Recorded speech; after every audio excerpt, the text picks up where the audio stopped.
Pedro Lara Vargas es consejero en empresas nacionales e internacionales del sector manufacturero y de servicios, con presencia en Latinoamérica, China y Europa.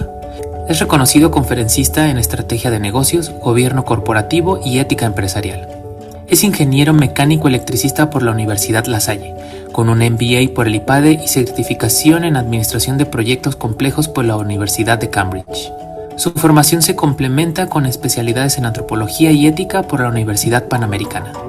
Ha liderado procesos clave de institucionalización y gobiernos corporativos en empresas familiares, además de ser catedrático en instituciones como ITESO, ITAM, Tecnológico de Monterrey y la Universidad Panamericana. Su compromiso con la ética y la transformación empresarial lo posicionan como un referente en su campo. Nahum de la Vega Morel es ingeniero industrial por la Universidad Anáhuac, con un máster en dirección de empresas por el IPADE y un doctorado en gobierno de empresas por la Universidad de Navarra. Se ha especializado en el ámbito familiar con un máster en ciencias de la familia y formación en Harvard Business School. Ha sido director general, socio en diversas empresas y consejero externo, impulsando la institucionalización y protocolos en empresas familiares. Actualmente es profesor decano en el IPADE, liderando cátedras en empresas familiares y factor humano, además de ser socio fundador del Colegio Nacional de Consejeros de México. Su trayectoria combina experiencia empresarial con un profundo conocimiento de la dinámica familiar, posicionándolo como referente en la creación de empresas que trascienden generaciones. Alicia del Río Rodríguez es abogada por la Universidad de Guadalajara, certificada por la Asociación Nacional de Abogados de Empresa ANADE Sección Jalisco. Cuenta con acreditación en International Legal English por la Universidad de Cambridge y fue perito traductor autorizado por el Consejo de la Judicatura de Jalisco. Su experiencia profesional incluye su participación en destacados despachos jurídicos en las áreas societaria y contractual, así como su labor como funcionario bancario y delegado fiduciario en instituciones como Santander, BBVA, Scotiabank y Banco Inmobiliario Mexicano. En 2015 fundó CLF, Consultoría Legal y Fiduciaria, especializada en fideicomisos en México. Es asesora jurídica de múltiples firmas enfocadas en empresas familiares y forma parte del Consejo Directivo de ANADE Jalisco. Adolfo Lugo Mora es licenciado en Derecho por el ITAM y maestro en Derecho por Northwestern University. Cuenta con formación en arbitraje comercial internacional, mediación privada y alta dirección de empresas por el IPADE. Con más de 25 años de trayectoria, ha sido notario titular en las notarías 3 y 12 de Hidalgo, especializándose en derecho notarial, corporativo, financiero e inmobiliario. Fue socio fundador de despachos jurídicos y trabajó en firmas como Krill, García Cuellar y Mugenburg. Comprometido con la actualización profesional, ha participado en cursos anuales de notariado y programas de liderazgo. Además, es fundador y colaborador de Fundación Educa México AC, dedicada al fortalecimiento educativo en comunidades vulnerables. Jorge Arellano García es contador público por la Universidad Autónoma de Guadalajara y cuenta con un MBA del IPADE, donde recibió la beca por excelencia académica.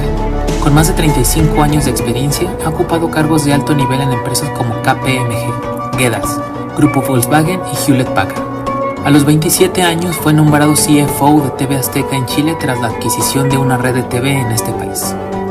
Como empresario, ha fundado y adquirido diversas compañías, destacando Keys Tour Operadores en Chile y la franquicia China Inbox en México. En 2014 fundó Daico Empresarial, especializada en educación financiera, y posteriormente creó American Smart Business, una plataforma de educación online en Estados Unidos.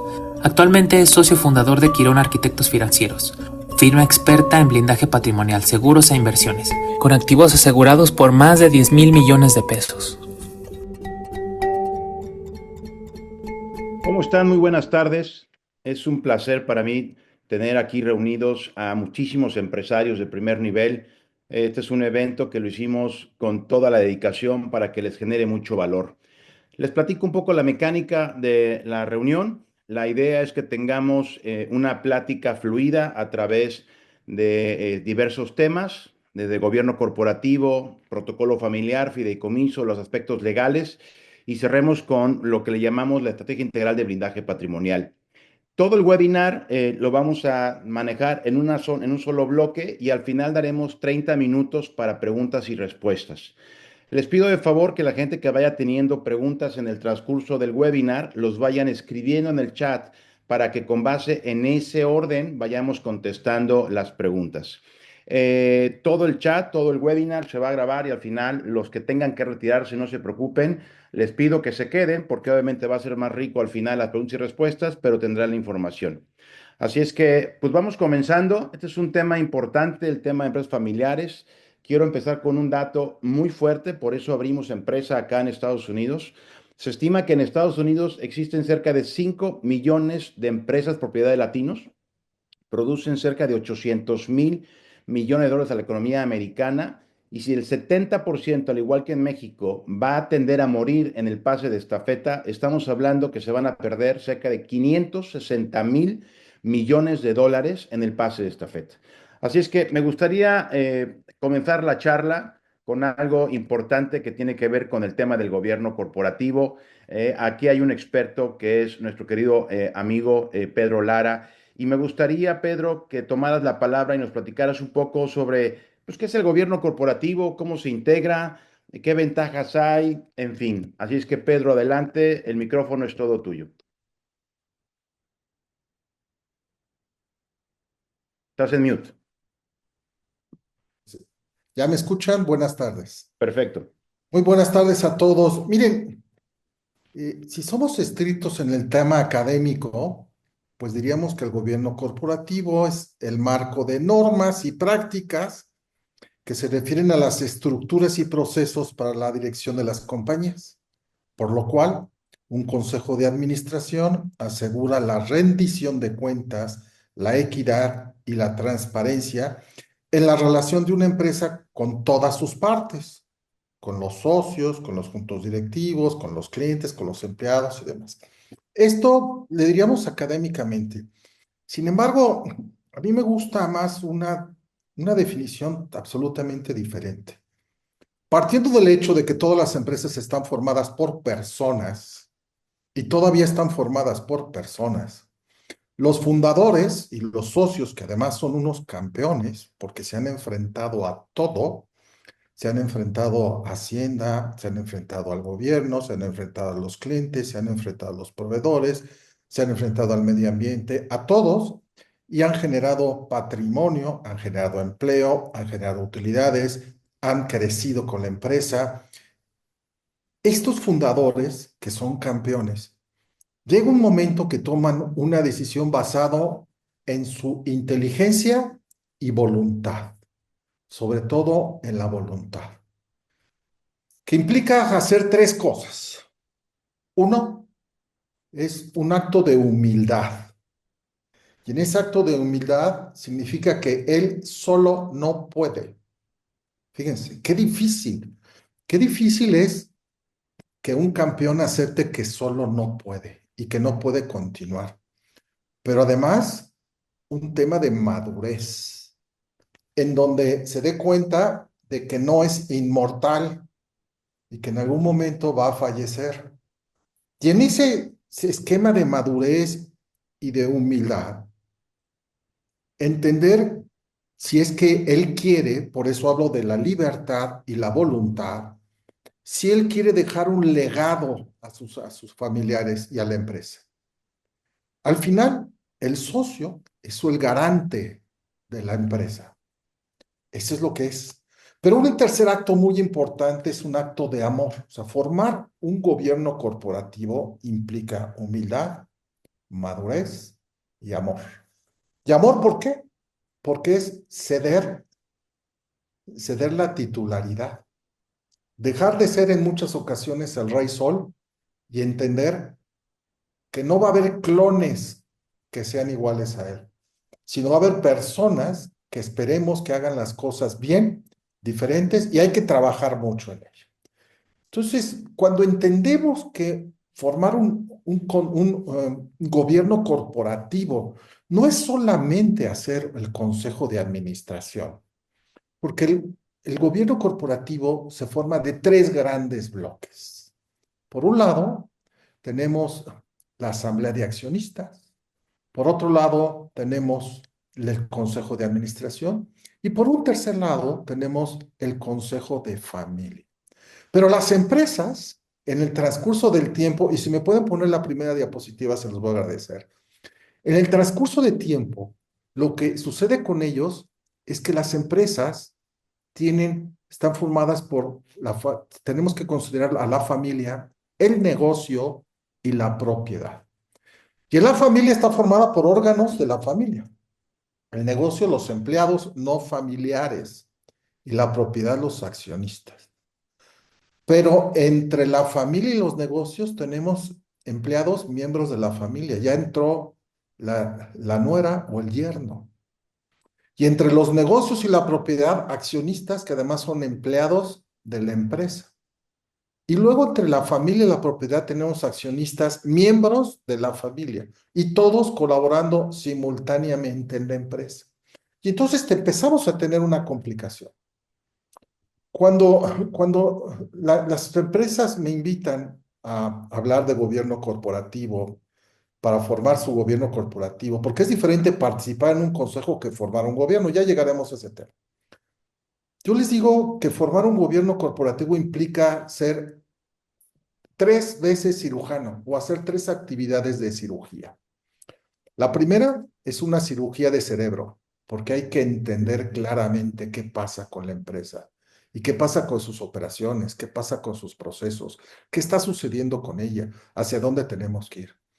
La segunda es una operación de corazón, porque viene toda la parte sentimental de los accionistas, de los que van a generar esta parte. Y la tercera es una cirugía plástica, porque lo que hay que hacer es buscar que exista la menor cantidad de cicatrices posibles. Oye, ¿va a haber cicatrices? Sí, sí va a haber cicatrices. Lo importante es que sea la menor cantidad y las cicatrices que queden sean las que menos duelan, pero seguramente va a haber cicatrices. O sea, es eh, formar un gobierno corporativo implica, como yo les digo, una gran voluntad de querer hacerlo. Si no se tiene la voluntad de querer hacerlo, entonces la pregunta que siempre les hago, ¿realmente quieres vencer un gobierno corporativo o quieres preparar a tu empresa para venderla? ¿Es válido? Claro que es válido. A lo mejor lo que yo quiero es preparar a mi empresa, poner bonita la muñeca para poder venderla. ¿Eso es válido? ¿O quiero que mi legado trascienda? ¿Qué quiero hacer? O sea, y entonces implica un tema de humildad, madurez y amor, independientemente de la parte técnica. ¿Podemos poner la siguiente diapositiva, por favor? Miren, esta diapositiva es muy interesante porque nos habla de todo lo que se forma en un gobierno corporativo. Tenemos que empezar con la asamblea de accionistas. ¿Qué hace la asamblea de accionistas? O sea, pues la asamblea de accionistas se reúnen las personas que tienen las acciones y que van a tomar las decisiones sobre la empresa. Y tienen 2 funciones básicas, ¿eh? Solo 2, básicas 2. Una es generar el mandato de los accionistas. ¿Y qué significa el mandato de los accionistas? Es definir qué va a hacer, cómo quiero la empresa para los próximos 5 o 10 años. Cuando todos ustedes iniciaron sus empresas, tenían claridad, tenían un sueño de cómo querían ver la empresa en 5 años o en 10 años. Ese sueño a veces se convertía como en medio pesadillas, pero al final seguía siendo un sueño y tenían una claridad hacia dónde ir. El mandato de los accionistas define hacia dónde quieren los accionistas que la empresa vaya. No solamente cuánto voy a ganar, no solamente cuánto es el EBITDA que deseo, no solamente cómo quiero repartir los dividendos, no solamente cuánto voy a invertir, no solamente cómo voy a generar la división de los trabajadores en el área de recursos humanos, qué quiero en el área de recursos humanos. ¿Quiero socios nuevos o no quiero socios nuevos? ¿Qué es lo que quiero hacer? No solamente eso, sino además una parte del consejo de familia, las reglas básicas del consejo de familia, que ya hablaremos en esto. La segunda parte que hace la asamblea de accionistas es revisar y autorizar el plan estratégico y los presupuestos. Cuando se tiene el mandato de los accionistas, este mandato se le envía al consejo. Siempre yo recomiendo empezar con un consejo consultivo para después llegar a un consejo de administración. ¿Por qué con un consejo consultivo? Porque hay que entrenar, hay que capacitar a los socios y a los directores a que sepan actuar en consejo. No es fácil, no es una plática de café, no es leer las condiciones. Entonces, les mandan el mandato, les envían el mandato al consejo y el consejo tiene que elaborar el plan estratégico y el presupuesto. Normalmente muchas empresas lo que hacen es que dicen, voy a generar el plan estratégico y el presupuesto del próximo año. Eso no es hacer estrategia, eso es hacer ejecución de lo que estamos haciendo. Hacer estrategia es pensar cómo tengo que llegar a 5 años, si quiero generar nuevas sucursales, si quiero abrir a nivel internacional, tengo que planearlo. No se planea si quiero hacer aperturas o condiciones, nuevas plantas en un mes ni en un año. ¿De dónde voy a tener el dinero? ¿Cómo lo voy a generar? Entonces se tiene que planear en varias etapas y en años. Una vez que ya hicieron el presupuesto, para el primer año es mensual y para los siguientes años de manera anual. Se regresa a la asamblea de accionistas y la asamblea de accionistas lo vuelve a revisar y si lo aprueba, lo manda. ¿Cuándo se hace esto? La asamblea de accionistas normalmente se reúne a medio año, envía el mandato seguramente en agosto, el presidente del consejo lo recibe en agosto, septiembre, empieza a trabajar. En noviembre se envía nuevamente a la asamblea de accionistas. La asamblea de accionistas lo revisa. Si lo aprueba, se aprueba en diciembre para que en enero empiece a trabajar. Y en marzo se vuelve a revisar el presupuesto a ver si no hay variaciones. ¿Qué hace al final el consejo de administración? Hace muchas cosas. Pero ¿qué esperamos de un consejo?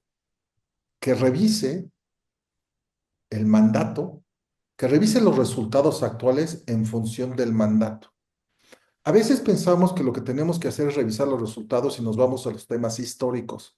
Hombre, si llegamos a las ventas, si no llegamos a las ventas, si nuestros costos subieron, si nuestros gastos se incrementaron, si llegamos al EBITDA. A ver, es cierto, lo tenemos que revisar, pero en función a una estrategia futura. Si llegamos, ¿por qué no llegamos? Y el análisis de variaciones se vuelve muy importante.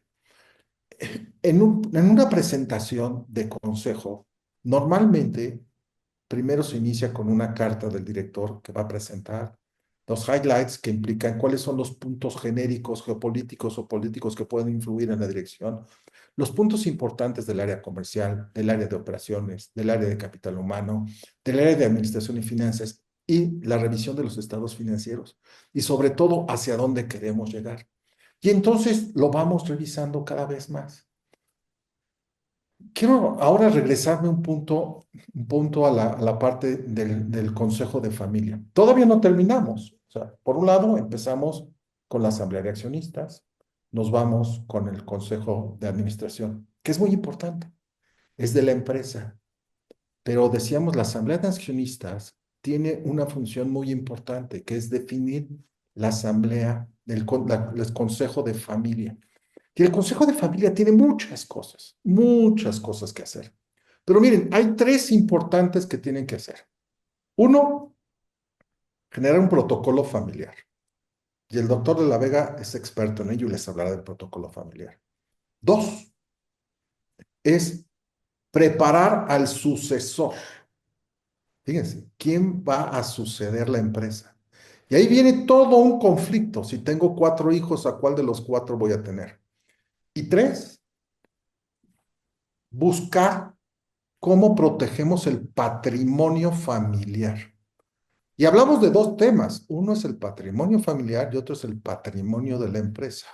Uno se preocupa el consejo de familia y el otro se preocupa el consejo de administración. Son dos temas distintos, con condiciones diferentes y operaciones distintas. Hay, hay condiciones en los gobiernos corporativos en donde si tenemos varios hijos, ¿a quién dejar? Yo siempre les digo a los dueños de empresas que hay dos temas en la parte de la sucesión. La primera es que los hijos no tienen obligación de operar la empresa familiar. Obligación no tienen. Y la segunda es que los padres no tienen obligación de heredar nada a los hijos.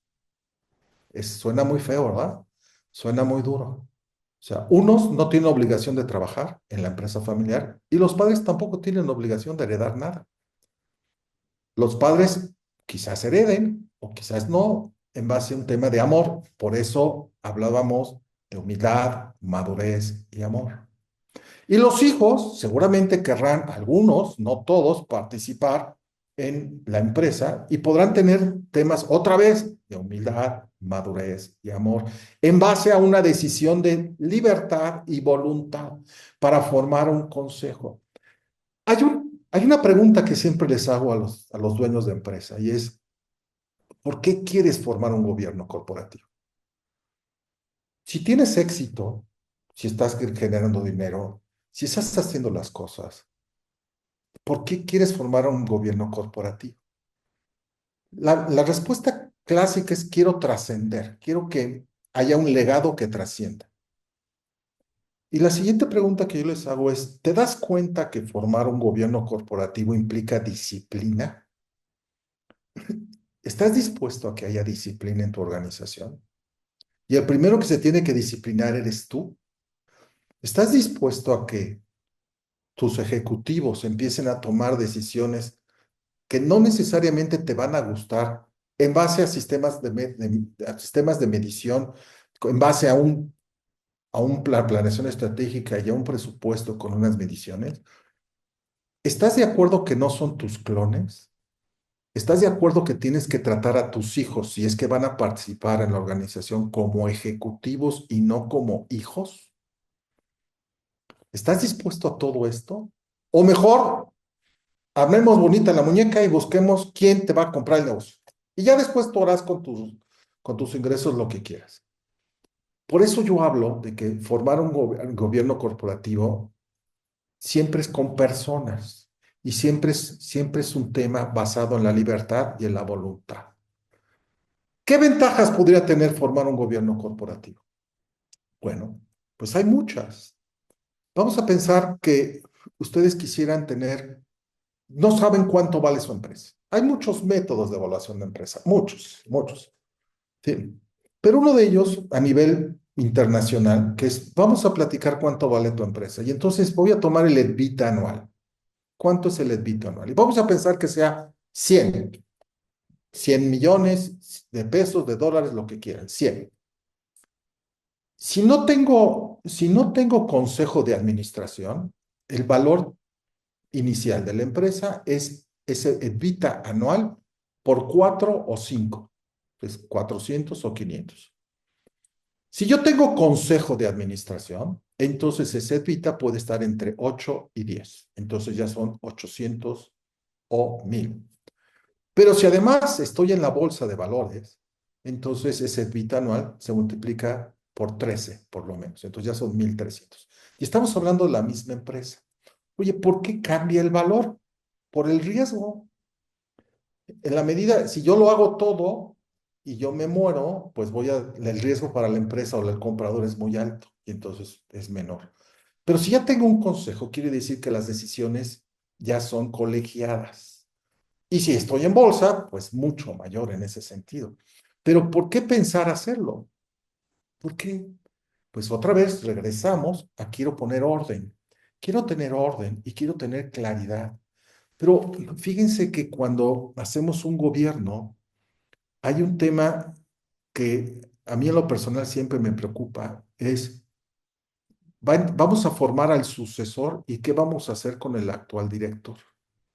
Porque está muy bonito la parte de la sucesión, ¿no? Oye, qué bueno, tenemos un sucesor, tenemos una persona muy preparada. Y luego el director, ¿qué hacemos? Y el director, normalmente los hijos, cuando es empresa familiar, que casi siempre es familiar, le dicen a su papá, papá, mira, creo que ya es momento de que vayas a descansar con mamá, que viajen ustedes, que estén tranquilos y demás. Si eso hacen, a los 3 días la esposa lo corre de la casa. porque lo que no va a permitir la esposa es que llegue a generar órdenes en la casa, los 3 días. Pero si no, mira, vete a jugar golf en la mañana y luego te vas a jugar dominó en la tarde con tus amigos. Eso y una sentencia de muerte es lo mismo. De la misma manera como hay un plan de sucesión, tiene que haber un plan para que el fundador o los socios puedan seguir generando valor a la organización sin operar. ¿Cómo voy a hacerlo sin operar? Y alguna forma es, hombre, lo nombro presidente del Consejo de Administración. Perfecto. ¿Saben cuántas puertas puede abrir el fundador? Con una llamada telefónica, con una visita, presentándose ante las cámaras. Después de tantos años lo puede hacer. Entonces, formar un consejo de administración, formar el consejo implica, ya que se tiene iniciadas las bases, siempre se necesitan consejeros independientes, siempre. ¿Sí? Porque tendríamos consejeros patrimoniales y no es una charla de café, es un trabajo serio y fuerte y formal. También cuando formamos los consejos, le digo yo al director, mira, y al fundador, tómate una foto con todos tus directores, ahorita. Me dice, ¿por qué una foto? Pues por algo muy simple. Cuando empecemos este proceso, entre 3 y 6 meses, algunos ya no van a estar y otros tú vas a pedir que se vayan. Claro. Oye, Pedro, retomando esa idea que traes, muy valiosa, porque mucha gente nos pregunta sobre el tema de, oye, ¿conviene o no? Creo que dijiste un tema muy importante que tiene que ver con el valor de la compañía, Pedro. Es decir, en lugar de pasar de 4 a 5 veces EBITDA, pasas a 8, pasas a 13. Creo que con el simple hecho del aumentar el valor de tu compañía, vale la pena empezar con un consejo consultivo y luego pasar a un gobierno corporativo. ¿Estás de acuerdo? Totalmente de acuerdo, y eso es lo que sucede incluso a nivel internacional. Hay empresas a nivel internacional que lo que primero que te piden es tus estados financieros y la evita. Y lo segundo que te piden es tu estructura. Y si tienes estructura de consejo, ¿cuál es tu estructura de consejo? Pero Claro, además hay otro tema. A través del consejo de administración, si tú quisieras, podrías obtener el certificado Prime de la Bolsa Mexicana de Valores y entrar a la Bolsa Mexicana de Valores. Tú ya decidirás si quieres emitir acciones o quieres obtener deuda o generar deuda. Y entonces diría alguien, pero yo no quiero emitir acciones, pero puedo obtener deuda y es un plan estratégico que se tiene a varios plazos, a varios años. Quiero obtener deuda cuyo interés va a ser mucho menor que la banca normal porque totalmente. están en la bolsa. Y entonces, ¿qué es lo que quiero hacer? ¿Hacia dónde quiero llegar? Por eso el mandato de los accionistas se vuelve trascendental. ¿Qué quiero hacer con mi negocio en 5 años o en 10 años? ¿Cuál es la estructura que quiero formar? ¿Hacia dónde quiero ir? Totalmente de acuerdo. Entonces, al final está una asamblea de accionistas poderosa, formal, con accionistas que actúen como accionistas y no solamente como tenedores de documentos en papel, un Sí. consejo de administración con consejeros independientes que tendrán que ser evaluados, rotados, ¿no? Y eso de alguna forma nos toca el tema de, que lo mencionaste, el tema del protocolo familiar. Porque mucha gente cree que el protocolo familiar es simplemente un documento que no tiene vida. Y entonces, ¿cómo lo ligamos a esta parte? Dándole un poco también la palabra a Nahum, ¿cómo ligas esa parte del gobierno corporativo con el tema del protocolo familiar? ¿No? O sea, al final el protocolo familiar, mi querido Nahum, ¿no? Experto en todo este tema, ¿cuándo es el mejor momento para establecer ese protocolo familiar? Platícanos un poco sobre ese tema ligado a lo que estaba platicando Pedro, ¿no? Estás en mute. Muteado. Muchísimas gracias, querido Jorge, gracias por tu invitación. Estoy feliz de estar aquí con ustedes.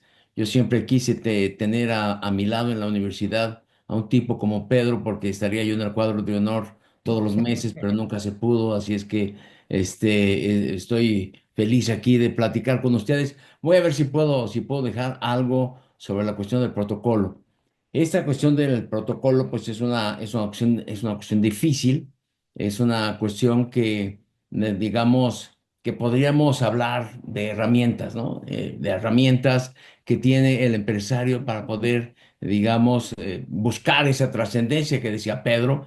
Pedro empezó altísimo, empezó así como muy filosófico, hablando del amor y toda la cosa. Yo aquí lo puse, eso es un acto de amor y generosidad, ¿no? Madurez y humildad, el campeón no puede solo, el campeón no es inmortal, etcétera. Y es verdad, o sea, realmente, cuando tú estás hablando de las empresas, estás hablando de gente pues que tiene una chispa que no tienen los demás. Todo el mundo le dice al empresario, no, tuvo suerte, etcétera, etcétera, pero realmente es gente que tuvo la chispa, que tuvo la visión, que tuvo el emprendimiento, que tuvo esa fortaleza para poder sacar a todo adelante, ¿no? Entonces, de repente, digamos, en esta herramienta, donde hablamos del protocolo familiar, pues es una herramienta que puede emanar como de dos partes, ¿no?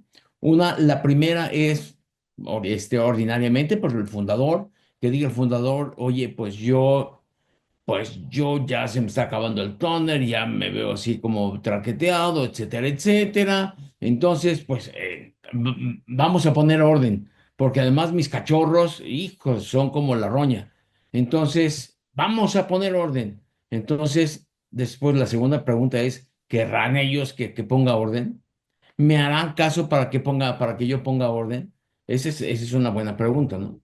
La otra también, pues, emana de la misma familia, es decir, de un acuerdo. Hay familias muy organizadas, con muy buena comunicación, etcétera, donde de la familia, del núcleo de la familia, emana la decisión de hacer un protocolo familiar, ¿no? ¿Qué quiere decir protocolo familiar? Es, pues sí, poner reglas, ¿no? Que haya orden, etcétera, y que sea mucho más fácil pasar de una generación a otra. Pero, digamos, promoviendo y previendo unidad y armonía en la familia. A ver, yo quiero que levanten la mano los que tengan 100% de unidad y armonía. Es dificilísimo. Bueno, los que sí, yo los felicito, pero la parte emocional que hay en la cuestión de la familia, a veces complica mucho este tipo de cuestiones y a veces la gente lo ve como una oportunidad, Jorge, y a veces lo ve pues como como una amenaza, ¿no? Hay miembros de la familia, sobre todo los cachorros de león, que dicen, esta es la oportunidad de poner en orden a mi hermano mayor, ¿no? Porque él hace lo que se le pega la gana, que dice que porque empezó más temprano con mi papá. Bueno, pues esta cuestión de poner orden y todo esto, con unidad y armonía, pues hombre, pues hay que pensar como en varias cosas, ¿no? O sea, si quieres poner orden, pues tienes que empezar de chico, ¿no? O sea, tienes que empezar haciendo que la gente sea gente buena, gente de valores, ¿no? Que sean buenos directivos, es decir, saber hacer, que sean buenos empresarios, o sea, que tengan esa visión que tú tuviste, que tengan esa madera que tú tuviste, ¿no? Que sean buenos consejeros, lo cual, como dice Pedro, oye, se puede empezar con un consejo consultivo que acompaña, que dice, que nos ayuda, etcétera. Y también hay que enseñar a los cachorros y al papá también, ¿eh? Al fundador o al fundadora, ¿no? Para que sean buenos propietarios. Porque no es lo mismo ser buen consejero, que no es lo mismo que decidir ya cuando estás hablando de varios ceros, ¿no? Y de cuando ya pones la firma en un préstamo, lo que sea, o cuando ya te arriesgas, ya no es lo mismo, ¿no? Es decir, el protocolo, Jorge, yo podría decir que es como un regalo que la familia se da a sí misma, ¿no? Para conocerse en cuanto a su forma de ser, para conocerse a sí mismo, sus expectativas, ¿no? Su forma de discutir. O sea, a mí me ha tocado familias donde, o sea, se desconocen los hermanos cuando estamos en el protocolo, ¿no? Y a veces desconocen al papá y a la mamá. Entonces, no es lo mismo decir, sí, papá, no, papá, ahorita vengo, papá, bla, bla, bla, a estar tratando de ponerse de acuerdo y a tener esa capacidad de diálogo, ¿no? Esa capacidad de diálogo es súper, súper importante, ¿no? ¿Cuándo es el mejor momento? Pues cuando todos se llevan bien. Así de Claro, sencillo. Cuando claro. todos se llevan bien. No importa que la gente esté en la empresa o que no esté en la empresa. Que la gente se lleve bien. que tenga la capacidad de poder comunicarse, de poder dialogar y de poder negociar. Y entonces dicen, eso es muy fácil negociar. Porque negociar es ceder, ¿no? Ahorita en la mañana estaba oyendo, o sea que ya está negociando Estados Unidos con Rusia directamente y ya a Ucrania, ni siquiera la invitaron a la negociación.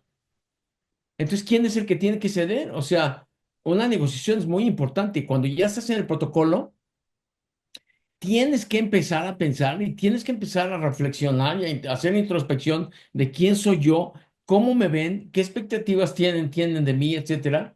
O sea, eso es importante. Ahora, hay fundadores que dicen, ¿cuál es la prisa? Pero si, ¿cuál es la prisa? Si yo apenas tengo 80 años. O sea, no, espérate. O sea, yo ya, además, estoy fuerte y yo todavía voy al gym y, no, espérame.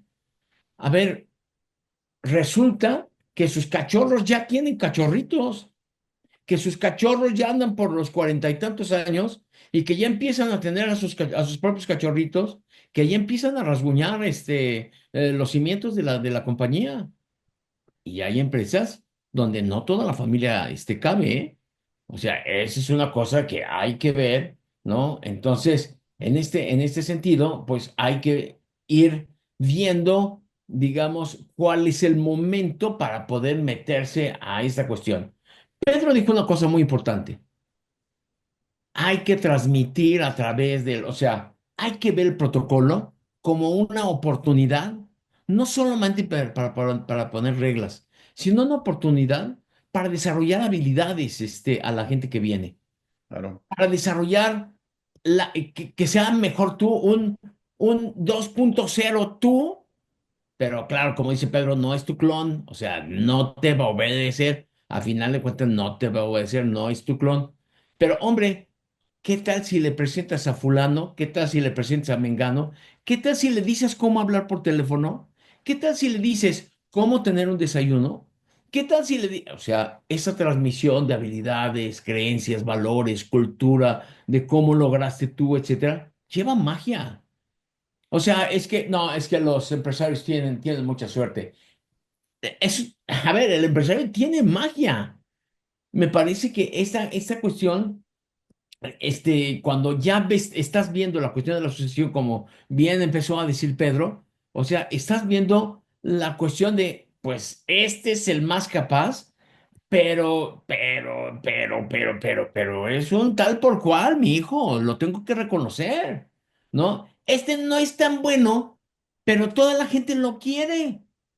Bueno, a ver, entonces, ¿en dónde está la cuestión? Qué difícil es una cuestión de sucesión, en esta cuestión. Y de repente, bueno, alguien te puede decir, papá, yo gracias, yo quiero ser dentista o yo quiero ser pintor, me voy a Nueva York o lo que sea, etcétera, etcétera. A ver, todas esas ideas que decías, yo estoy haciendo la empresa para ustedes, pues se va cayendo, ¿me explicó? O sea, hay que ir, el protocolo se va fabricando aquí en el Coco desde que tienes 60 años, desde que dices, oye, ¿cuál será el periodo de traslape que yo puedo tener, ¿no? Para que yo deje, ¿no? A una generación fuerte.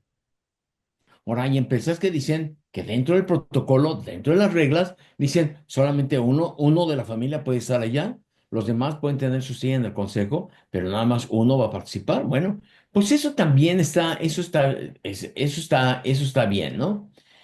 Entonces, vamos a ver que cuando tú estás, digamos, ya como en la etapa donde tú ya decides quién es el sucesor, porque, digamos, hay procesos de sucesión, sucesión en el mando y sucesión patrimonial, ¿no? Que son dos cosas. Y, a ver, después de mí, pues vienen unos super mega expertos en en la cuestión de sucesión, patrimonial. Tú, Jorge, pues eres así como el sensei, ¿no? De todos nosotros en cuanto a blindaje patrimonial.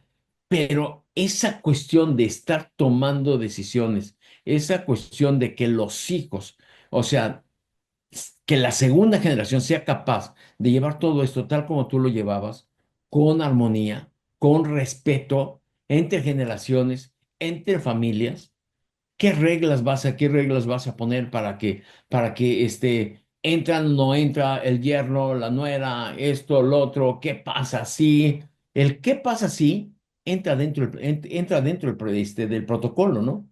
Entonces, yo lo que te puedo decir que una de las cosas más importantes o que te preguntan es, oye, quién debe de estar en el protocolo, ¿no? Y entonces, ¿quién debe estar en el protocolo? Pues los que tú quieras. Tú eres el dueño. Nada más que hay que ver, ¿no? Hay que expulgarle algunas cosas, ¿me explico? Porque yo he tenido experiencias donde el fundador dice, oye, pues yo me divorcié y resulta que me casé con una mujer muy rica, pero que también está divorciada, que tiene 4 hijos y que ella dice, pues yo me voy por mi lado, o sea, cuentas separadas y yo también. Entonces el protocolo nada más es fundador e hijos. Hay otros que dicen, no, yo quiero que estén mis papás, quiero que estén los dos que trabajamos en la empresa, quiero que estén mis 3 hermanas. O sea, todo depende de las circunstancias y de la complejidad de la relación de la empresa. No es tan fácil. Se tiene que platicar. Cuando tú inicias un protocolo es, oye, es que yo quisiera hacer un protocolo porque fíjate que yo lo inicié, pero no me jaló, etcétera. Ay, hay que ver, hay que hacer diagnóstico, hay que hacer muchas preguntas, hay que ver si están decididos, hay que ver si la esposa lo ve bien, hay que ver si los hijos están de acuerdo, hay que ver si no están peleados, etcétera, porque si no es pérdida de tiempo. O sea, es por eso que el protocolo lleva una parte emocional, una parte de comunicación y sobre todo una parte de diálogo, capacidad de diálogo. Pedro por aquí dijo madurez y humildad. Bueno, ya ven por qué quería yo que Pedro estuviera al lado en los exámenes conmigo, porque pues todo le copió a él, pero madurez y humildad. Entonces, para poder aceptar una idea con la cual no estoy de acuerdo, pues necesitas madurez, o sea, para poder negociar, ceder, argumentar, este, pero dejar la relación intacta. Hay gente que no que es muy inteligente, pero que no tiene amigos. Se necesita mucha sabiduría, se necesita mucha madurez, se necesita mucha humildad para estar en un protocolo. Y esta cuestión del protocolo es, tenemos, tenemos que invitar a todos, ¿me explico? Es que él no tiene interés en no sé quién, aunque ya le di un 15% de las secciones, pero no tiene interés, no lo voy a ver, invítalo, conócelo. Ve cómo habla, ve cómo argumenta. Te vas a llevar muchas sorpresas. Te vas a dar cuenta que finalmente es el que le da el sostén, es el que le da la fuerza, eh, y esta cuestión es cada protocolo es una obra maestra. Yo me he sorprendido, Jorge. Yo sé que tú eres experto en todo, pero yo humildemente me he sorprendido que cada protocolo es diferente y que cada protocolo es realmente estar totalmente atento. Yo después de cada sesión de protocolo, pues yo acabo rendido porque tengo que estar leyendo a las personas, lo que dicen, lo que hacen, cómo ven, cómo se voltean, esto, lo otro, o sea, porque en el protocolo viene la comunicación que viene como en dos sentidos, el lenguaje no verbal y el lenguaje directo. Hay quienes negocian tipo Trump y hay quienes saben dialogar. ¿Me explico? El tipo Trump, hombre, se sale con la suya, pero después nadie quiere trabajar con él. Aprender a dialogar, o sea, qué cosa, o sea, eso te requiere una humildad impresionante, ¿no? Ahora, hay otra pregunta que me hacen, no sé cuánto tenga Jorge, yo creo que tengo 5 minutos más, ¿verdad, Jorge? Más Bien, bien. entonces, otra de las preguntas que comúnmente se hace en un protocolo es, yo quiero un protocolo donde yo pueda meter a la cárcel a mi hermano y a mi papá y a mi abuelito y a todos, ¿no? Bueno, a ver, la verdad es que un protocolo es una muestra de voluntad moral, de que estás de acuerdo con la gente, de que esto, o sea, su firma vale, ¿no? O sea, al final el protocolo se firma y todo esto. Es como antes, ¿no? Como los abuelos, ¿no? O sea, yo tengo todavía venta de terrenos de mis abuelos, etcétera, etcétera, donde decían, mi firma vale y te la pongo al calce, ¿no? Entonces, la firma de mi abuelo, yo decía, pero, güey, ¿y qué no? A ver, no pasaba nada, porque se tenía la palabra. Entonces, ahora esa cuestión del protocolo es comprometerte con tu palabra. Sin embargo, ¿no? Estamos en un mundo, digamos, de contractualismo, ¿me explico? Es un mundo positivista, o sea, si lo veo, creo. Entonces, en esta cuestión, o sea, tienes que hacer, a ver, los que quieren ponerle, como dicen por ahí, dientes a un protocolo, o sea, lo que tienes que hacer es hacer un documento legal, ¿no? En los estatutos de la sociedad, convenios entre accionistas, en el mismo testamento, seguros, blindaje, fideicomisos, todo lo que tú eres un gran experto, Entonces, esa es la otra cosa. Acabo de tocar una cosa muy importante, Jorge. Hay gente que hace protocolos y dice, yo soy experto en todo. Y vuelvo a recurrir a Pedro, que dice, oye, tienes que ser humilde, ¿eh? O sea, ni eres notario, ni eres abogado corporativo, ni eres fiscalista, ni eres nada. O sea, me parece que lo que tú tienes que hacer es muy humilde para invitar al protocolo a gente que sepa. En este caso, Jorge, yo en mis protocolos siempre te he incluido.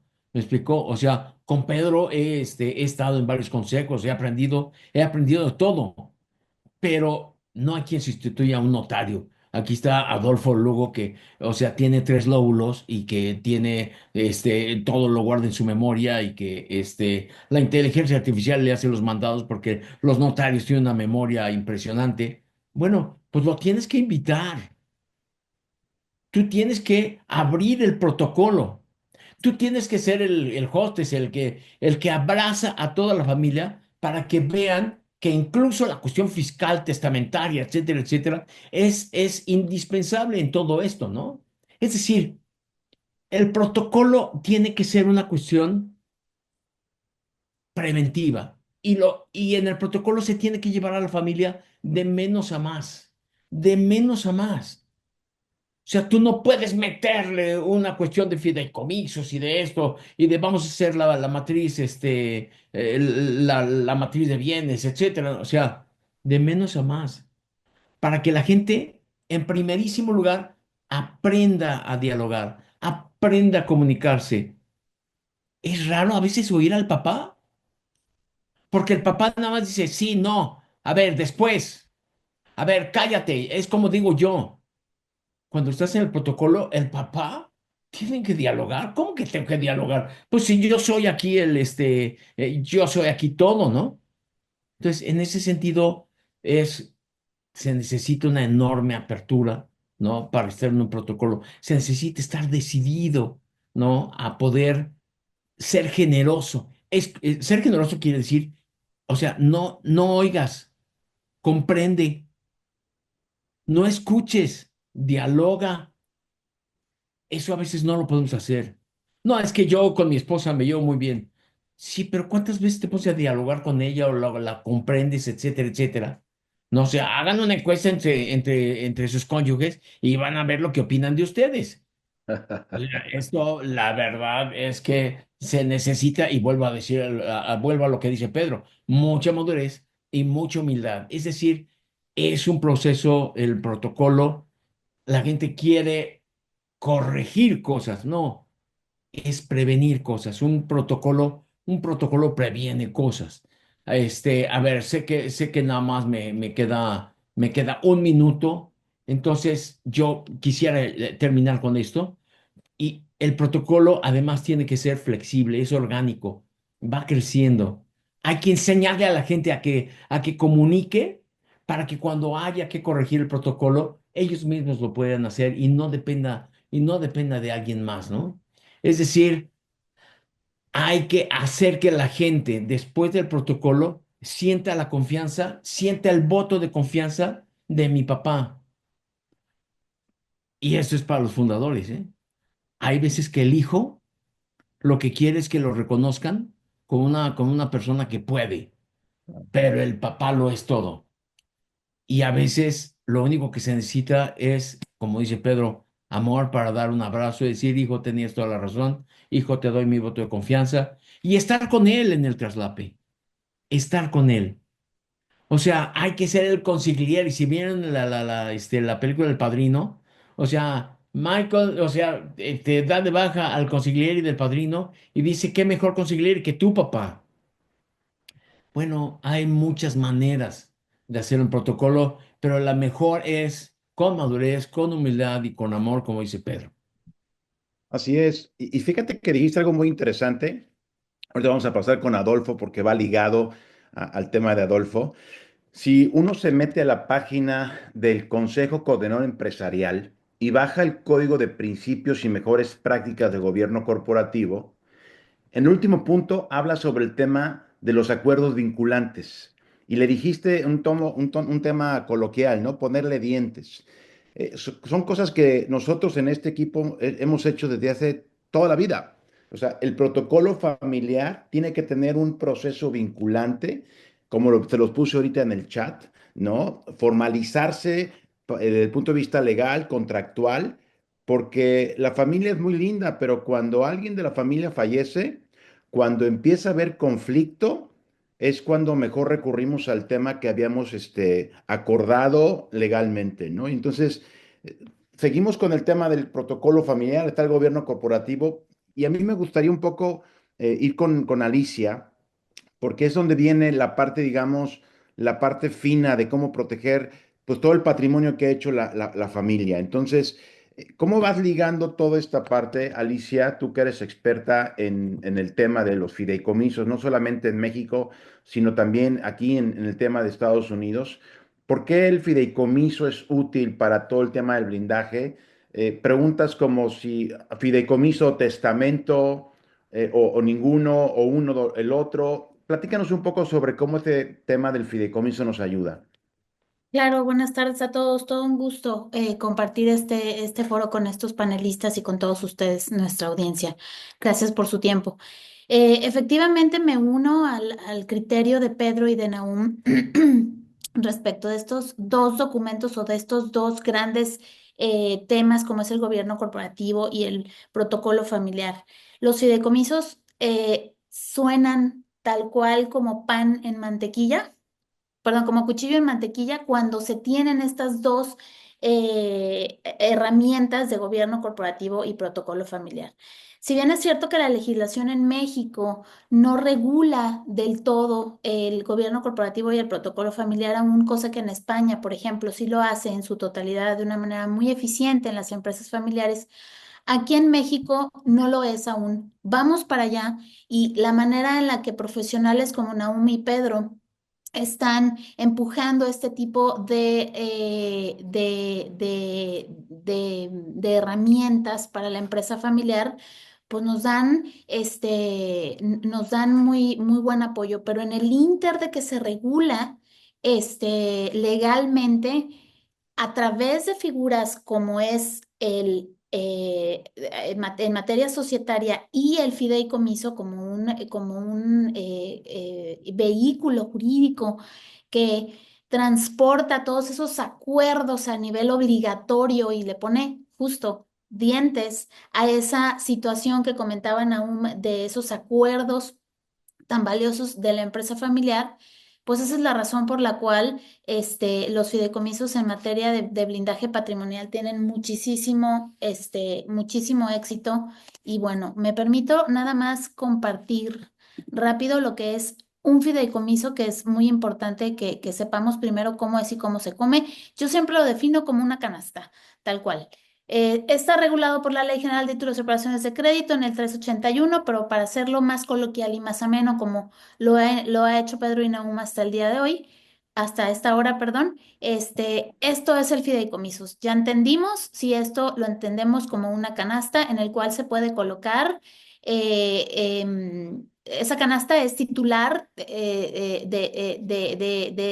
ella una institución fiduciaria en México en materia de fideicomisos, en materia de planeación patrimonial. Solo lo pueden ser las instituciones de crédito. Cuidado con aquellos engaños respecto de otras organizaciones auxiliares de crédito que pretenden realizar fideicomisos de planeación patrimonial, pero no son, desde mi punto de vista, recomendables. Entonces, ¿qué podemos poner ahí? Podemos poner dinero, podemos tener un edificio, pólizas de seguro, nuestras acciones, tu casa, bienes muebles, planos arquitectónicos, derechos al cobro, bienes inmuebles en breña, en donde no hay nada, simple y llanamente es un terreno, construcciones, obras de arte, ¿no? En el plano de los elementos personales está el fideicomitente, que para efectos prácticos es el aportante, es la persona física o moral que tiene la plena propiedad de los bienes. ¿Quién? Antes de aportarlos al fideicomiso, decide designar a una persona que se llama fideicomisario, que no es nada más que un beneficiario, que es una persona física o moral quien recibe el, el beneficio. Ay, dejé de compartir. No, No, estás bien. Bueno, perdón. ahorita sí ya dejaste de compartir. ¿Quién sabe Mucha qué? gente, Alicia, se Sí. confunde entre los términos fideicomitente, fideicomisario, ¿no? Fiduciaria, ¿no? Ahorita que termine la explicación, creo que valdría la pena aclararlo porque a pesar de que hay empresarios con mucha experiencia, me ha tocado ver que esos términos siempre lo confunden, ¿no? Claro, tan fácil. Fideicomitente es el aportante, es el dueño de de las cosas y de de los objetos que van en esa canasta. Fideicomisario es el beneficiario que, en materia de planeación patrimonial, en vida de fideicomiso de planeación patrimonial, en vida de esta persona del fideicomitente, puede disponer en su totalidad de los bienes que aporta el fideicomiso. Pero al fallecimiento, y de ahí viene toda la magia, es se congelan todas las últimas disposiciones, entre ellas la figura del beneficiario sustituto para el caso de fallecimiento, interdicción o ausencia, este, y pues se ejecutan tras su fallecimiento, tras la simple entrega al fiduciario, que es la institución bancaria, encargada de realizar todas y cada una de las situaciones que le vamos a poner en el contrato de fideicomiso para hacer de diferentes, de los diferentes bienes que constituyen la materia fideicomitida. Y con la simple entrega del acta de función, sin necesidad de un juicio sucesorio, se empiezan a lanzar las disposiciones patrimoniales que dejó en su última versión la persona fideicomitente. Esto da, pues, por supuesto, un beneficio enorme porque va siguiendo ese tejido que hemos estado platicando en esta tarde del orden. Yo creo que la palabra y el nexo vinculante entre las pláticas de nosotros los panelistas es esto: orden. Lo que buscamos, y el orden da paz, dicen por ahí, y el fideicomiso precisamente ese es uno de las razones por las cuales da esa tranquilidad, porque ponemos a un tercero que se llama fiduciario a poner, a hacer las cosas como si nosotros no estuviéramos. Y a diferencia de un testamento, que es la pregunta que me comentabas hace unos segundos, bueno, me voy a ir más para atrás.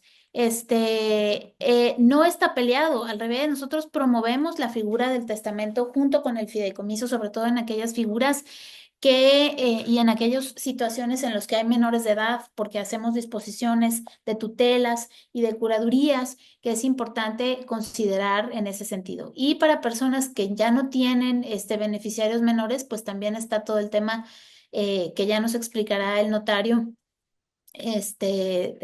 también respecto de temas de disposiciones para efectos médicos y demás, ¿no? Que podría constituirse. ¿Qué es primero? ¿El fideicomiso o el testamento? La respuesta es muy sencilla. Tú no puedes testar respecto de algo que ya no es tuyo. Entonces, si no es tuyo, entonces eso se constituye que, ¿por qué no es tuyo? Porque ya lo metiste al fideicomiso, ¿cierto? Al momento de que el fideicomitente mete en la canasta, que es el fideicomiso, los bienes salen de su propiedad.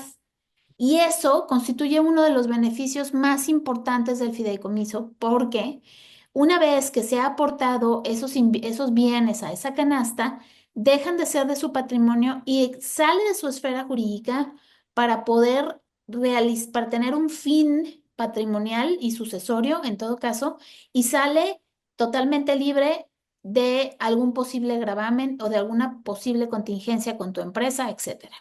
Entonces, blinda el patrimonio a quien debe de ir y a favor de quien debe estar en vida tuya. Entonces, eso es algo sumamente importante. El Oye, beneficio, sí, perdón que te interrumpa, porque fíjate que mucha gente nos pregunta sobre el tema del costo del fideicomiso, porque suena complicado hacer toda esta estructura y la gente tiene siempre la duda del costo del fideicomiso. ¿Tú qué opinas respecto de ese costo? ¿Cómo se calcula? Algunos ejemplos. claro. Voy a dejar de compartir.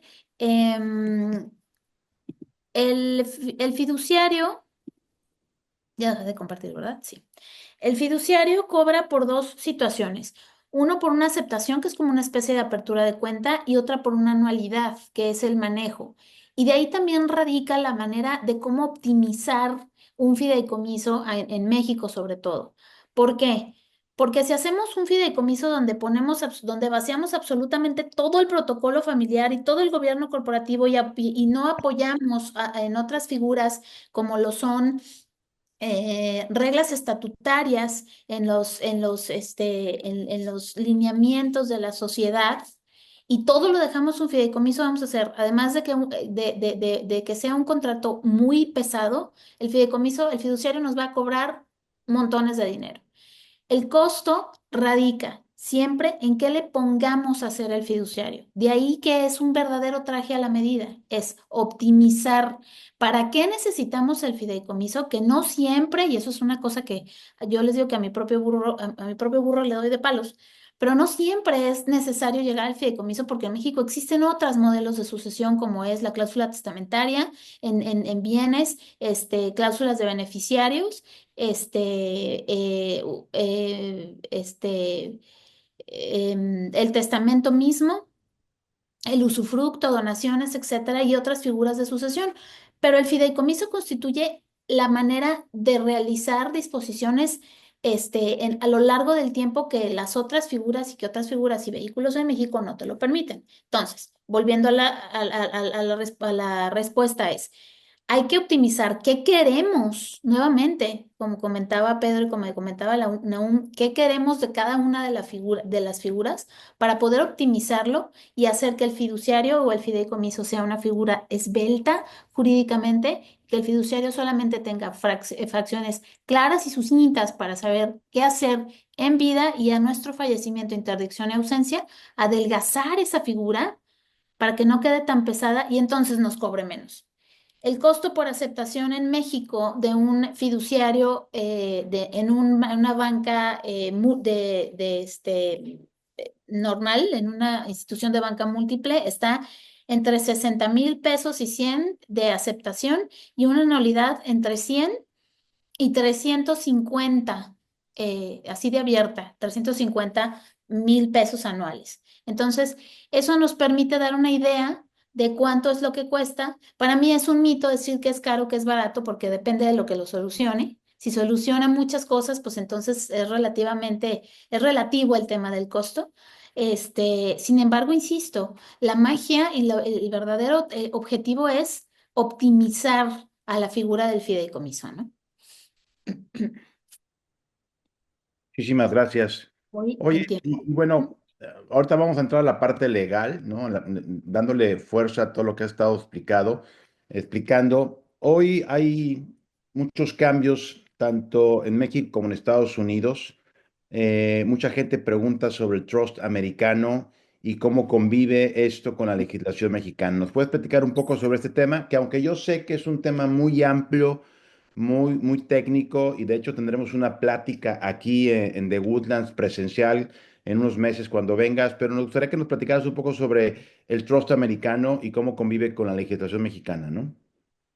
Conviven, conviven de una manera muy sana y la razón es, tú eres un empresario mexicano que hiciste tus bienes aquí en México. Tu empresa, tus acciones, tus bienes están en México. Entonces la ley que los regula es la mexicana. Si tú quieres sacar activos de México para llevarte a los Estados Unidos, ejemplo muy claro y muy común. Tengo una serie de bodegas industriales que me generan ingresos, que me permiten llevar una vida adecuada y me permiten un ingreso bastante interesante. Pero ese dinero ya me fui a Estados Unidos o me quiero ir a Estados Unidos. ¿Qué voy a hacer? ¿Cómo puedo convivir y hacer el nexo con que fiscalmente también sean, que eso es algo muy importante en materia de doble tributación? ¿Cómo hacer que se optimicen y que convivan esos bienes en México, estando yo en Estados Unidos para gastarlos allá en Estados Unidos y tener mi modo de vida justo allá?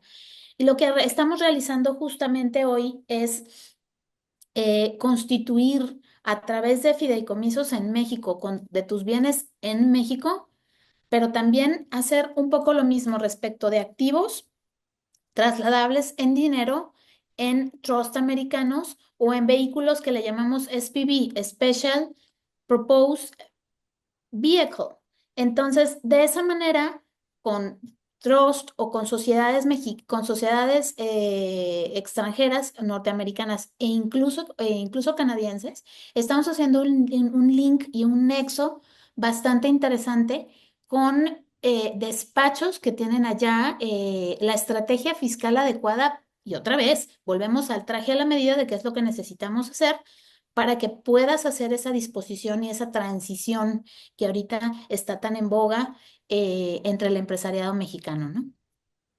Oye, un resumen así concreto de los beneficios que tiene el fideicomiso, hablando un poco sobre la secrecía, sobre la parte inembargable. Me gustaría que cerraras, digamos, con tres o cuatro o dos o tres puntos importantes de los beneficios básicos del fideicomiso, ¿no? Les veo todos, desayuno, como y ceno fideicomisos, pero bueno, en resumen, tres los veo. Uno es seguridad jurídica, primeramente. ¿Por qué? Porque el patrimonio, insisto, como les comentaba en la canastita, pues no es embargable, previene contingencias, se evitan comparecencias a tribunales judiciales, que ahorita, pues tras la reforma judicial que está en nuestro país, desafortunadamente no contamos con una justicia rápida y expedita. Entonces, a través de del vehículo del fideicomiso, en todas sus tipos y su tipología en México, es altamente eficiente. Es el logro de una especie, de un objetivo en específico para el cual se crea ese patrimonio del fideicomiso. En un segundo rubro está la confidencialidad. Nadie puede saber qué es lo que dispuso en el fideicomiso. Tenemos ciertas estrategias también en las que, si son inmuebles los que voy a testar, entran a esa panza del fideicomiso y las reglas del juego, nombres, porcentajes, tiempos de entrega, etcétera, se hacen en un convenio privado y en un convenio, perdón, y en un segunda documento jurídico, que es una escritura, se realiza la aportación de los bienes del fideicomitente, slash aportante, dueño de los bienes, a favor del fideicomiso, para que nada más diga que en el fideicomiso 3333 Juan Pérez realizó la aportación de tales y cuales inmuebles, sin necesidad de que combinemos reglas, nombres, porcentajes y demás. Otro de los del tercero gran beneficio es el estricto cumplimiento. No, el fiduciario por mandato de ley, y es el único mandato rosita, digo yo, y súper ambiguo que existe en la legislación mexicana, debe de actuar como buen padre de familia, con todo lo que eso signifique. Entonces, como tal, es el cuidador de los bienes y no puede hacer ni más ni menos de lo que se señala en el contrato de fideicomiso. Y le da esto una certeza de que el fiduciario no va a ser absolutamente nada más que lo que le pongamos a hacer, y de ahí la magia que necesitamos hacer en la redacción de los contratos de fideicomiso. Perfecto. Ahora, mucha gente le tiene miedo al fideicomiso, pero es una figura que hemos utilizado varias veces tú y yo, con varios clientes, ¿no? Con Naomi y Pedro también hemos hecho lo mismo. Pero ahora me gustaría entrar un poco ya al tema que a mucha gente le da miedo, que es el tema de los abogados, ¿no? Yo siempre he dicho que es bueno tener un abogado bueno al lado tuyo, yo tengo toda la vida haciendo negocios y siempre he tenido un abogado al lado, ¿no? Entonces, ¿cuál es el principal error que tú has encontrado, Adolfo? Tienes el micro apagado. ¿Cuál ha sido el principal error que tú encuentras desde el punto de vista corporativo? Y la pregunta sería, ¿cómo llevar en orden toda la información legal corporativa? Platícanos un poco sobre este tema. Buenas noches a todos, qué gusto estar con ustedes, gracias a los panelistas. Bueno, y les agradezco también justo poder jalar del hilito de las ideas que mencionaban Pedro, Nahum, Alicia. Pues yo diría, Jorge, que se han estado hablando temas bastante sofisticados, ¿no? De gobierno corporativo, de protocolo familiar, de fideicomisos, y todavía un nivel más abajo está, digamos, el orden de la información corporativa de la empresa, ¿no? ¿Dónde arranca ese orden? Arranca desde la formación misma de la empresa. O sea, cuando constituimos nuestra empresa, tenemos que ser muy conscientes de quién la va a conformar, de cuál va a ser el objeto social de la empresa, de acuerdo a las actividades que realizamos y las que pensamos realizar en el futuro, ¿no? Entonces, si te fijas, desde ahí estamos poniendo énfasis en el orden, ¿no? El capital con el que nos vamos a constituir, ¿no? O sea, oye, debemos constituirnos con un capital mínimo porque es más barato, o vamos a constituirnos con un capital más amplio porque mis actividades así me lo requieren, porque yo licito, porque yo voy a salir a buscar créditos refaccionarios, porque voy a buscar créditos revolventes desde el día uno, con una relación con los bancos o con el gobierno. Es que depende, pero se tiene que hacer con orden, ¿no? Esta idea también va en contra un poco de las sociedades que se hacen de cajón, ¿no? Sociedades que digamos, pues quiero una comercializadora, entonces tiene que ser muy homogénea y después ya veré qué hago, ¿no? Pero bueno, desde ahí parte el orden. Vamos, entonces yo donde encuentro los errores, pues yo he encontrado temas de estos, Jorge, y se los digo a todos, pues desde que se constituyen las sociedades. Digamos, una vez que está constituida, yo una cosa que aconsejo mucho y poner el énfasis en esto que también es muy básico, es en cumplir con las obligaciones que nos dictan las leyes mercantiles. Y nada más me voy a referir, por ejemplo, a temas tan sencillos como los libros corporativos, los que conocemos como libros corporativos. Claro. Nuestro libro de actas de asamblea de accionistas, ¿no? En ese libro de asamblea de accionistas se recogen en las actas de las asambleas que se reunieron para tomar acuerdos los accionistas, pues prácticamente todos los acuerdos que se toman por los accionistas. Imagínate qué importante, Jorge. Entonces, no tener un libro de asambleas de accionistas perfectamente asentado con todos los acuerdos que se han ido recogiendo a lo largo de la vida corporativa de la empresa, pues es un error. Y es un error porque este libro de asambleas de accionistas nos da la oportunidad de tener una memoria documental histórica muy precisa, donde podemos tener incluso en los expedientes que se arman de cada acta, que tienen que ir firmados, por supuesto, por el presidente y el secretario actuantes de cada asamblea, pues esos apéndices que les llamamos los abogados, ¿no? Que tienen pues los documentos que se discutieron en las asambleas, ¿no? Desde ahí estamos hablando de un orden bien valioso para la sociedad. Y recordemos que en estas asambleas, que puede haberlas ordinarias o extraordinarias, se pueden celebrar las que decidan los accionistas, porque la asamblea de accionistas es el órgano supremo de la sociedad. Es el que dicta, que lo decía Pedro muy bien, es el que dicta el rumbo de la sociedad, ¿cierto? Entonces, bueno, desde ahí empieza ese orden corporativo, ¿no? Tener no solo nuestra acta constitutiva, sino asentar en actas y poner en el libro de asambleas de accionistas todo lo que vayamos acordando en cada reunión, en cada asamblea de accionistas, ¿cierto? Y aquí es muy importante también atender a las formalidades.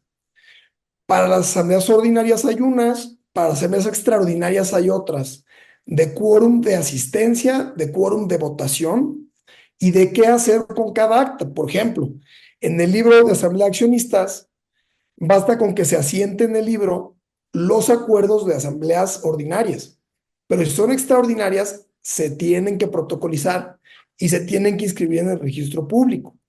Por supuesto que se tratan diferentes temas, de acuerdo al tipo de asamblea del que estemos hablando, ¿no? Una asamblea extraordinaria normalmente la ubicamos como las asambleas donde se modifica el contrato social, y eso abarca muchísimos temas.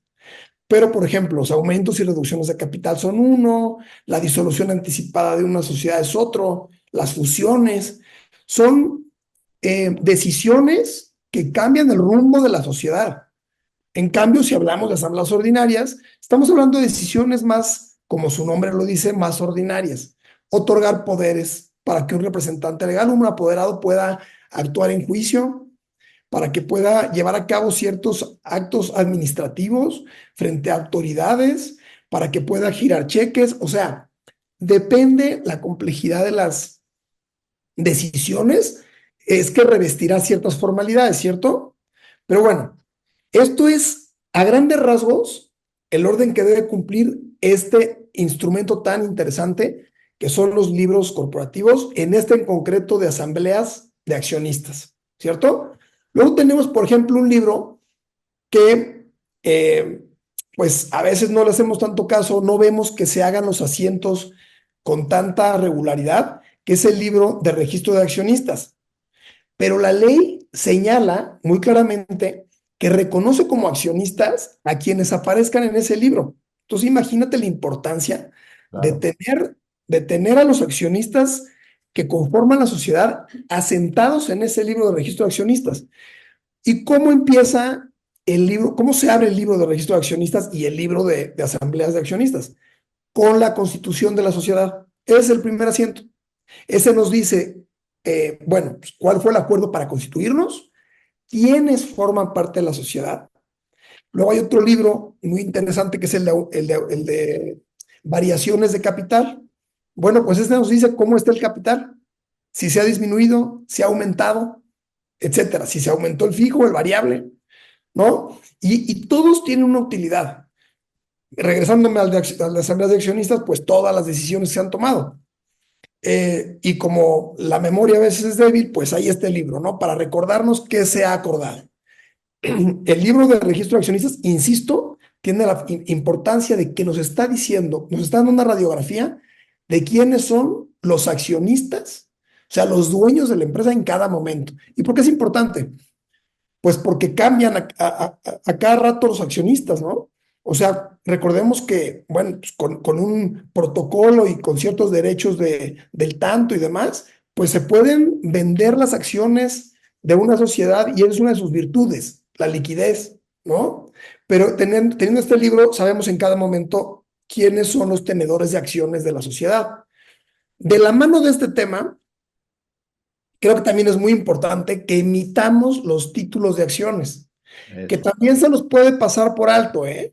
También mucha gente dice, no, es que yo sé quiénes son los dueños, quiénes son los accionistas, pero qué importante emitir los títulos, que además la ley lo dice, hay que emitir a máximo, en un plazo máximo de un año. Desde la creación de la sociedad tenemos que emitir los títulos. Y los títulos le dan al tenedor o a quien tiene el título, que son nominativos, pues el documento que lo avala como dueño de sus acciones, ¿cierto? Y luego si queremos transmitir nuestras acciones, tenemos la gran ventaja de que podemos endosar ese título y hacer en el asiento del mismo libro, hacer un asiento donde digamos, se endosó el título tal, se cancela y se emite otro título.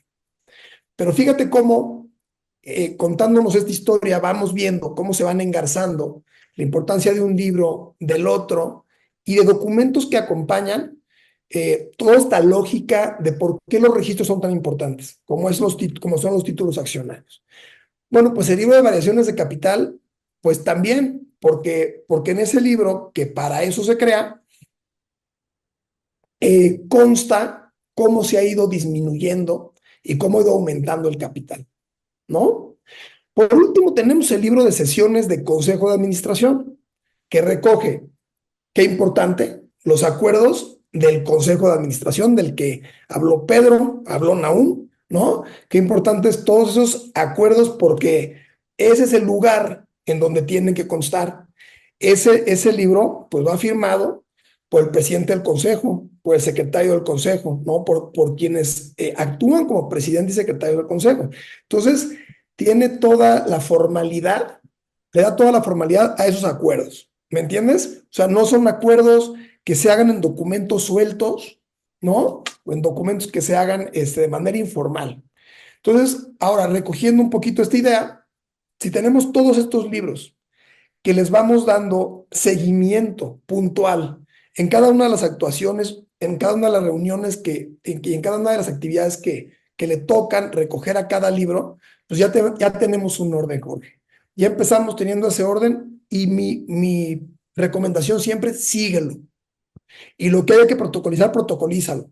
Lo que hay que inscribir, inscríbelo, ¿no? Entonces, hablando de orden, me parece que eso es importantísimo. Claro que hay cosas mucho más sofisticadas y hablamos ya de fideicomisos, ya hablamos de protocolos familiares, pero tengamos la casa en orden, ¿verdad? Tengamos los libros corporativos en orden, tengamos los títulos emitidos, en fin, y no dejemos de hacer las anotaciones, no dejemos de tener al día estos registros, porque son los que, la verdad es que son los que la ley avala, los que contempla en la Ley General de Sociedades Mercantiles, que es, pues, junto con el Código de Comercio, los cuerpos normativos que nos dicen cómo llevar la sociedad, ¿no, Jorge? Y en tu Bueno, experiencia, ¿cuántos sí. empresarios hacen todo esto, Adolfo? Mira, Jorge, yo creo que, a ver, son pocos, la verdad que son pocos, porque, ¿sabes qué pasa? Que yo creo que a muchos empresarios, eh, digamos, su ímpetu empresarial, su energía, en lo que enfocan sus fuerzas son en vender más, en tener mejores números, en tener utilidades. Y el tema es un tema más, pues, formal, ¿ves? Entonces constituyen sus empresas.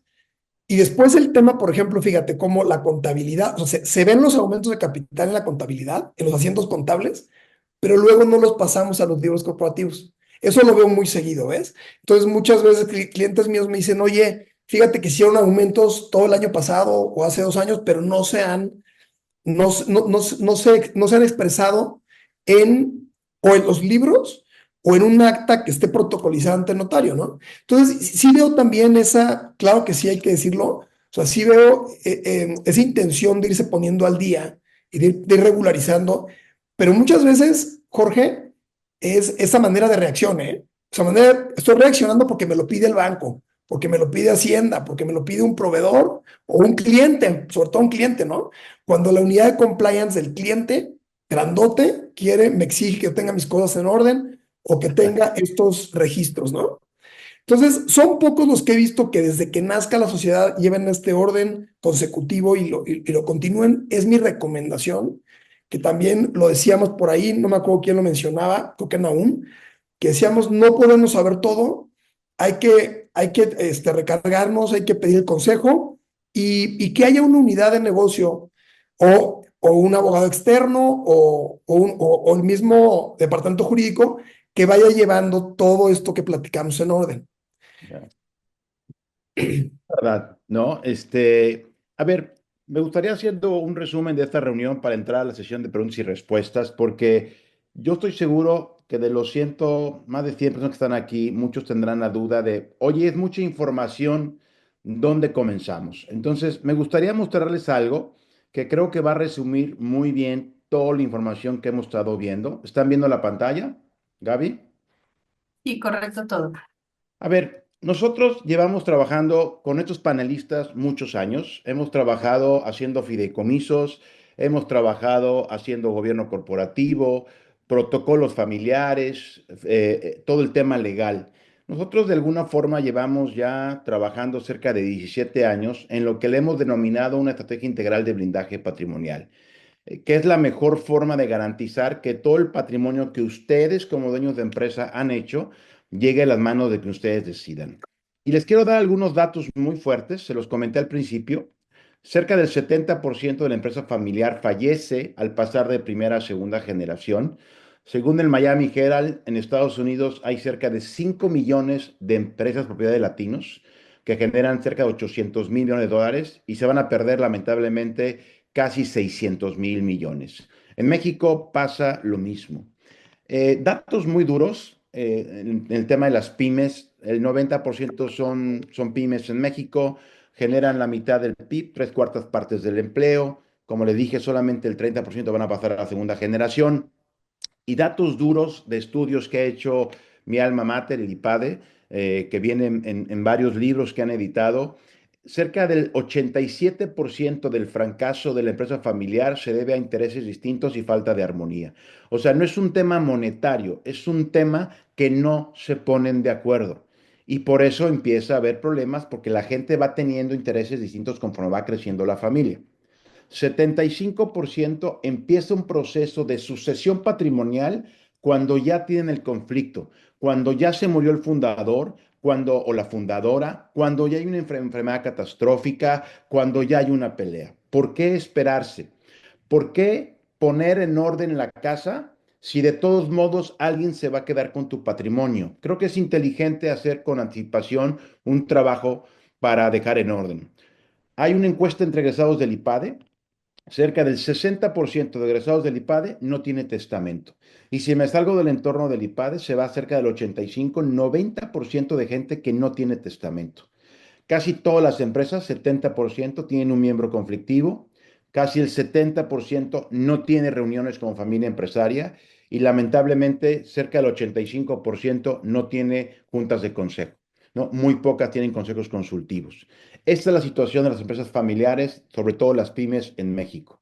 ¿Cuál es el objetivo del blindaje patrimonial? Número uno es lograr que el legado de los socios fundadores y la empresa trasciendan por generaciones. Yo estoy convencido que de las más de 100 personas que están aquí en el webinar ya quieren que su empresa trascienda, ¿no? Que vaya a las siguientes generaciones. Y sobre todo el número dos es proteger e incrementar el patrimonio de la empresa y de los socios, que son dos temas distintos, logrando que llegue a las manos de que ustedes decidan. Y número tres es que la familia siga unida, que siga feliz, evitar conflictos. Y les garantizo que cuando tienes todo un trabajo previo, el porcentaje de dejar conflicto en la empresa disminuye. Aquí es un resumen de lo que hemos platicado. Abajo, de alguna forma, está el director general. El consejo de administración tiene la facultad de escogerlo. También tiene la facultad de escoger a un nuevo director general en caso que no esté dando el trabajo. Está el consejo de administración, que ya nos habló Pedro muy claramente sobre sus atribuciones. Y está la asamblea de accionistas, el órgano supremo. En esta parte, que es la estructura del patrimonio, viene el protocolo familiar, que son, lo que decía bien Nahum, los acuerdos de cómo vamos a relacionarlos con la familia respecto a la empresa y a la dirección de la compañía. Está el órgano máximo de la familia, que es el Consejo de Familia. Hay que hacer un family office cuando la empresa ya de alguna forma tiene cierto desarrollo institucional. Y viene la parte del blindaje patrimonial, que no es otra cosa más que definir qué pasa si el día de hoy ustedes como dueños de empresa fallecen. O sea, quiero que se hagan esa pregunta. Oscar, Álvaro, Javier, los que nos están viendo, Lupita, si el día de hoy fallecen ustedes, ¿quién se va a quedar con su empresa, con su patrimonio? ¿Hay un plan de acción para definir quién se va a quedar a cargo de la compañía? ¿Quién le va a dar seguimiento? Cuando tienes un consejo de administración, disminuyes ese riesgo o ese problema de que la empresa quiebre. Pero el tema es que casi nadie tiene un plan de acción. Entonces, nosotros este tipo de eventos que hacemos en forma mensual, trimestral, lo que pretenden es llevar ese mensaje de previsión a todas las empresas mexicanas y ahora acá en Estados Unidos para que hagan una estrategia integral. Entonces, ¿por dónde empiezo? Empiezo con un fideicomiso, empiezo con el gobierno corporativo, empiezo haciendo un protocolo, empiezo con las actas. Nosotros, por experiencia, y es a lo que los invitamos, es que primero tengan un diagnóstico de cómo están ustedes. Es decir, el número uno es entender qué quieres tú, el que me está observando en la reunión, qué quieres tú como dueño de empresa que pase con tu compañía. ¿Quieres venderla? Nosotros tenemos una entrevista con un buen amigo del IPADE que vendió su empresa, se la compró Holcim, lo puedo decir público porque está en el canal de YouTube de nosotros, lo entrevistamos y él decidió vender la empresa. Por lo tanto, hizo todo lo necesario para profesionalizarla, subirle el valor y al final se la compró la cementera Holcim. Es un caso real de estudio muy interesante. Pero tienen que tener claro qué quieren hacer ustedes como dueños de empresa. ¿Quieren venderla? ¿Quieren que su hijo la maneje, su hija la maneje? ¿Tienen claro si los yernos, las nueras la van a poder manejar? Tienen que tener ese sentido de reflexión sobre sus deseos respecto a su patrimonio y su empresa. Hay que entender cuál es el nivel de institucionalización de su compañía, si hay consejos consultivos o no, consejos de administración, ya hay un plan de sucesión. Oye, ¿qué riesgos patrimoniales tengo? O sea, no es lo mismo cuando estás completamente sano a cuando te acaban de detectar cáncer terminal. Les garantizo que si a alguien en el auditorio le detectan cáncer terminal, o una enfermedad terminal, tu forma de ver la vida cambia radicalmente y le pones más velocidad al tema de la sucesión. No tienen por qué esperarse. Creo que tenemos tiempo para hacerlo. Oye, ¿cuánto vale tu empresa? Casi nadie tiene claro cuánto vale su empresa, cuánto vale su patrimonio, su masa hereditaria. Hemos hecho análisis de empresarios que no tienen ni siquiera idea cómo está el estatus de los bienes inmuebles. Estamos trabajando ahorita con Alicia, con un cliente. Han salido una cantidad de temas de los bienes inmuebles que no tenía claro el dueño. Entonces, es importante entender si tienes testamento actualizado o no. Oye, tengo testamento, Jorge. Sí, pero lo hiciste hace 20 años cuando tus hijos ni siquiera existían. Hoy ya tienes hijos o ya tienes un divorcio. Entonces, todo ese tema lo hacemos a través de una, digamos, entrevista inicial con los dueños de las empresas para entender cuáles son sus deseos y a partir de ahí, como si fuéramos un médico internista, definimos junto con ustedes cuál es el especialista que tiene que entrar primero a la mesa. Un Pedro Lara desde el punto de vista de gobierno corporativo, una UM de la Vega en el protocolo familiar. Ya es momento de hacer un fideicomiso con Alicia o hay primero que arreglar la parte legal. Una vez que tenemos esa reunión con ustedes, hacemos la determinación del valor del patrimonio, se establece ya propiamente dicho el blindaje patrimonial que dé certeza a los acuerdos societarios, fideicomisos, actas de asamblea, ya se pone estrategia y después de ahí definimos un plan de acción para establecer el protocolo familiar, el gobierno corporativo y el family office. Entonces, en general, nuestra invitación al que quiera, nosotros trabajamos única y exclusivamente con dueños que tengan realmente el compromiso de hacer algo para mejorar su empresa y para dejar una familia tranquila. Entonces, los que estén interesados, les vamos a mandar la información, podemos hacer un diagnóstico inicial de sus empresas, el diagnóstico no tiene costo, lo hacemos, el costo lo absorbemos nosotros, pero sí es importante que ustedes tengan ese espacio de reflexión para entender qué va a pasar con tu empresa y qué quieres que suceda. Nuestro eslogan siempre es, no dejes al azar el destino de tu patrimonio, comienza hoy. Las empresas familiares exitosas toman acción, no postergan. Entonces, con esto termino la exposición de los temas. Si se dieron cuenta, son muchos temas. No hay una sola persona que entienda absolutamente todos los temas. Creo que siempre es mejor trabajar con un grupo de especialistas que van guiados en un proceso orgánico.